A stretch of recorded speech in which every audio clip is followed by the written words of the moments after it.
What's up, Rocky Mountain High? Topics. Controversial. What controversy do we have around here? We don't have any controversy around here. Stephen A. Smith. Today we have several great news stories for you, so make like a carpenter and smash that thumbs up.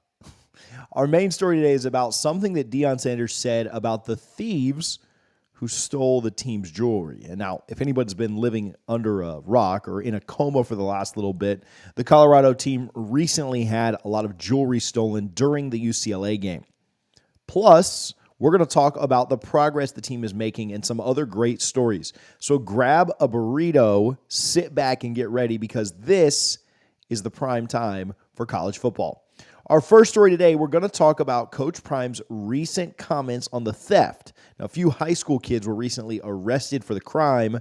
Let's listen in, and we know the audio has a little bit of a hiccup, but just stick with us.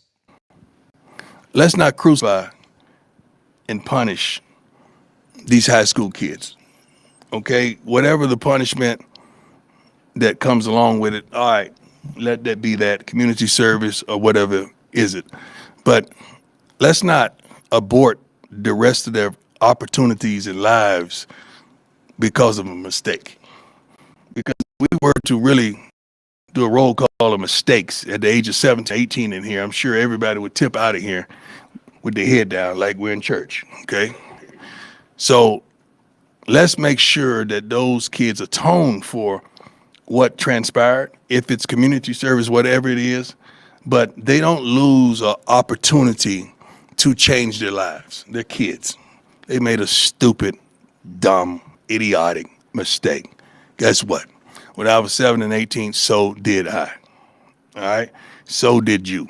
I'm praying for those kids. It was very unfortunate that we were on the other end of that, and some fans was stupid enough to say, "Oh, they shouldn't wear their jewelry." Okay, well, you shouldn't drive your car to work then.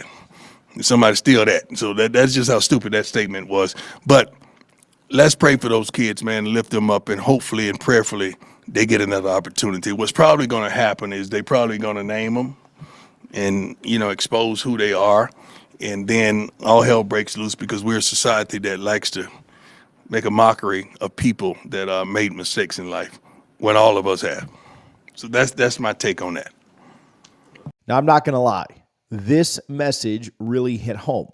I know that when I was younger, I made tons of mistakes. I still make tons of mistakes. But how impressive is it that Coach Prime is thinking about redeeming these kids and making sure that they aren't absolutely crucified? He's focusing on forgiveness, not retribution. Now, this stands out to me a ton because a lot of people say that Coach Prime is only here for his own image. He's only here for his own status. And you ask about, well, he loves his players so much, and they'll tell you, well, he just loves his players because they benefit him. If they're good, it makes him look good, and it helps him out. These are high school kids. I would venture to say none of them end up signing with Colorado, just law of averages. Most of them are not being recruited by Colorado. They're being recruited by UCLA, not necessarily the same kids that Coach Prime is targeting. But Coach Prime still showing the same love and grace and forgiveness that he would to his own kids. In fact, he'd probably be harder on his own kids if we're keeping it a buck. Everyone talks about how Coach Prime is only there for himself, yet he is focused on the right things and realizing that kids are kids, and kids do stupid things, and kids make dumb mistakes. And our goal should not be to absolutely ruin their lives over a dumb mistake. Did they do wrong? Absolutely. Should they have to pay a punishment? Absolutely. Should their lives be over? No chance. Next up, we're going to talk about the progress and what progress Coach Prime sees in the team. Let's listen to this clip. The progress is still taking place. Well, the progress is taking place tremendously. The offensive line, you see that tighten up. I've seen the offense move the ball consistently and for quite a bit of time. We controlled the clock, which was phenomenal. It's progress. It's progress. It's progress. We just can't seem to make that play when we have to make that play, that tackle, that block, that pass, that catch, that interception, that kick. It's those type of things. But progress is certainly, and the thing that I love the most about this team, they do not give up. Ain't no quit in them. Like they fight to the end of every darn game. And I love that about them. I absolutely love that about this young team. And we're Now, Coach Prime absolutely hit the nail on the head. There is no quit in this team. Now, during a rebuild, it usually takes a coach a year or more to eliminate the quit from a team. But Coach Prime is already a year or more ahead of schedule. Why is that? When a coach takes over, there's usually not a roster overhaul like we've ever seen that we saw in Colorado this year. And a lot of the guys that are on the team stick around to see what the new coach is all about, but they didn't necessarily sign up to play for the coach. They don't necessarily have the same vision as the coach. They don't necessarily buy into the vision that the coach has. And that's totally fine. That's not just a Coach Prime thing. That happens everywhere in college football with any time there's a new coach coming to a new school. That wasn't the case in Boulder. Everyone criticized the way that Deion Sanders used the portal, and they said it was a problem.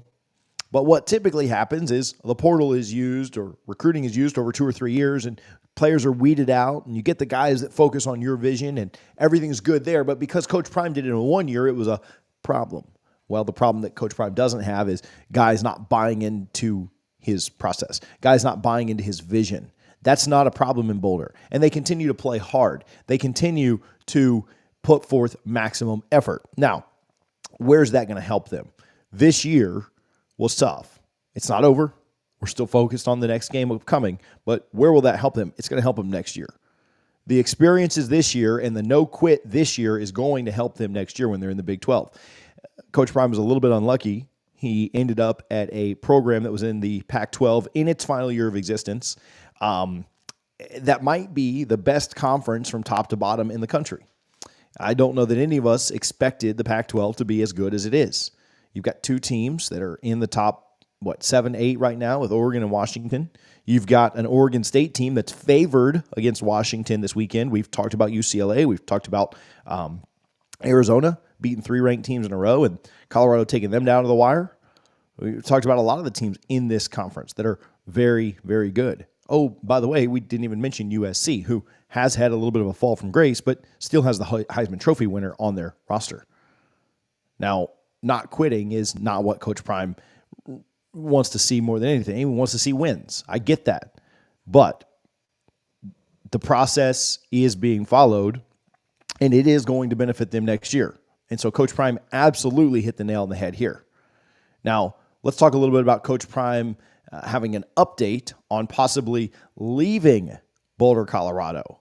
And before we listen to that clip, I do want to tell you, I got a little heated yesterday when I was talking about this. Didn't say anything I regret, just got my blood boiling a little bit.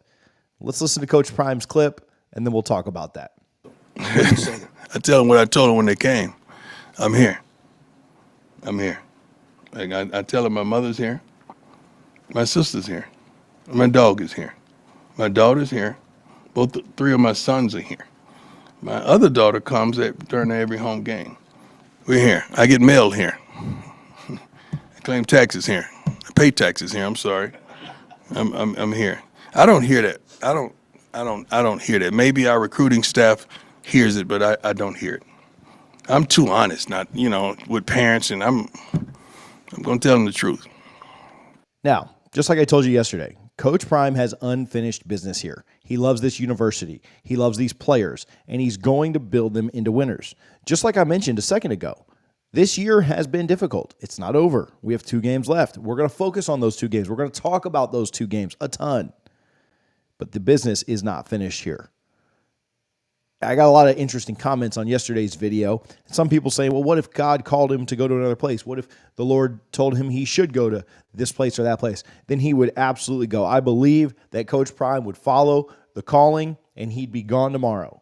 If that's what he felt that his God, if that's what he felt the Lord was calling him to, he'd be gone tomorrow. However, I know who isn't tuned in with what God is telling Deion Sanders, and that is Stephen A. Smith. That are these national ESPN pundits who are saying he should go here or go there or go this place or that place. If God tells Deion to do something, that's fine. But Stephen A. Smith or this guy or that guy saying he should do this or do that or play this guy or have this guy call plays, is not the same as a call from above. And that's the difference. Later in the interview, Coach Prime was asked again about the Texas A&M job, and his response was dead serious. Let's listen to that real quick. Deion Sanders in the SEC. So it's controversial when Stephen A talks? No, Okay. but he says that needs to happen. Just your thoughts on the Texas A&M coaching vacancy? I want to win. I want to win a game. So you think I really do sit down and think about that kind of stuff? Like what strikes me about that, about myself, that you guys really think I sit down and say, yeah, Stephen A, yeah. Like, come on, I'm good. Like, we got to win. Let's focus on this week. And we play Friday, so we lose a day of practice. So we got to focus. So if there's anything we know, it's that Coach Prime is laser focused on this upcoming game against Washington State. He's not focused on the drama. He's not focused on the circus in the media. He's focused on these kids. And when he recruited them, either from high school or the portal, he made a promise to them. He made a promise to them and their parents to give him his absolute best. And that's what I believe Coach Prime has done his hardest and worked his butt off to try and do this year. Has he been perfect? Absolutely not, because none of us are. Has he gone through the entire 10 games of the season and made zero mistakes? I don't think so. He's owned some of those mistakes. He's told you himself where he's messed up, just like every other coach has as well. Nick Saban benched a guy against USF who is getting talked about for the Heisman now in Jalen Milroe. Kirby Smart, his team has struggled against some of the bottom feeders of the SEC. Ryan Day, Jim Harbaugh, Mike Norvell. Look at the other coaches in the top 5 or 10. They've all made mistakes this year, and Coach Prime is no different. But what he has done and what he has promised to do is give his best. And his best is not to talk or speculate or fawn over any other jobs. His best is to be focused on the Oregon State game and focused on finding a way to get 2 more wins to get a bowl game so that these kids can practice more, so that they can play together one more time, and so that Colorado can go out of this first year with a winning season. This year's already been a success. We get comments every day from haters that say, how can you say it's a success? Did you see the team he took over? Did you see the way this thing started? Did you see what this team looked like before the injuries? And have you seen the way that they've rebounded from a midseason lull? Yeah, they've lost some games, but they certainly have played harder and gotten a lot better throughout the year. But Coach Prime is focused on the task ahead. Coach Prime is focused on Friday night's game. It's a late one. Again, grab you a cup of coffee, maybe a whole pot of coffee. We're going to stay up and watch it. I'm going to be dead tired the next morning, but that's all right. We appreciate you guys for tuning in. Let me know your thoughts down in the comments on all of this. Let's talk about it. Love interacting with you guys. We'll be back throughout the week. We'll talk about the Washington State game as we get a little bit closer. We appreciate you guys, and thank you for watching the prime time for college football.